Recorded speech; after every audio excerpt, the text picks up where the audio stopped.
एक लक्षात घ्या, 40 दिवसाचा साठा हे मी तुमच्या माध्यमातून ऐकते. असं काही आम्हाला अधिकृत माहिती नाही आहे मुंबई महानगरपालिकेकडनं. साठा आहे. आम्ही 10% कपात केली आहे. ही 10% कपात आपल्याला प्रत्येक वेळा मे महिन्यामध्ये करावी लागते, कारण की आपण पाऊस हा कधी येणार, काय येणार त्याच्यावरती असतं. आपण त्याच्या अगोदर ही कपात करून मुंबईकरांना पाणी कमी वापरा, आवश्यक असेल तेवढंच वापरा, पाण्याचा अननेसेसरी साठा करून ठेवू नका, अशा पद्धतीने आपण त्यांना नम्र आवाहन करत असतो.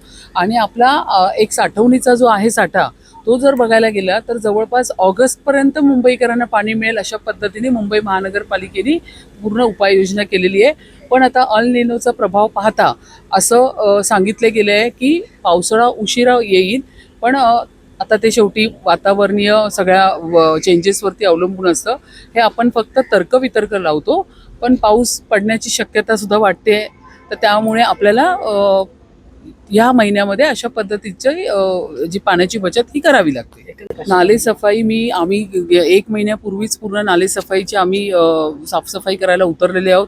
आमचे मुंबई अध्यक्ष अमित साटमजी सगळीकडे, मग ते STPचं असू दे, नाले सफाई मेजर असू दे, मायनर असू दे, सगळ्या ठिकाणी जाऊन आम्ही नाले सफाई घेतोय. आमचा फक्त झोन 5 हा जो एरिया आहे तिकडे जरा आमची नाले सफाई संथगतीने चालते, कारण त्या ठिकाणी आमचे कॉन्ट्रॅक्टर हे 2-3 वेळा बदलले गेलेत, त्यामुळे तिथे थोडासा उशीर होतोय. बाकी ठिकाणी जर बघायला गेले तर जवळपास 80% वरती मेजर नाले साफसफाई झालेली आहे. आपण विविध नाल्यातून येणारा कचरा त्याचा निचरा करण्याचं काम सुद्धा STPच्या माध्यमातून आपण करतोय.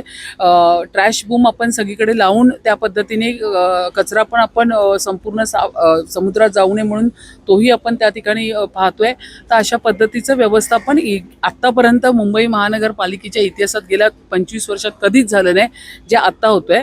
आणि राहिला विषय जो थोडा पाऊस पडला, तर मला काल भिडे मॅडमचं स्टेटमेंट फार आवडलं. प्रत्येक वेळा मीडिया ज्या ठिकाणी सकल भाग आहे त्या ठिकाणचं पाणी दाखवते आणि प्रत्येक वेळा बोलते की मुंबई तुंबली, अशा पद्धतीचं एक चित्र तयार करून माध्यमांना दाखवलं जातं. तर कृपया करून माध्यमांनी सुद्धा बाकीच्या ठिकाणी जी काही व्यवस्था केली आहे तर ती सुद्धा पाहावी.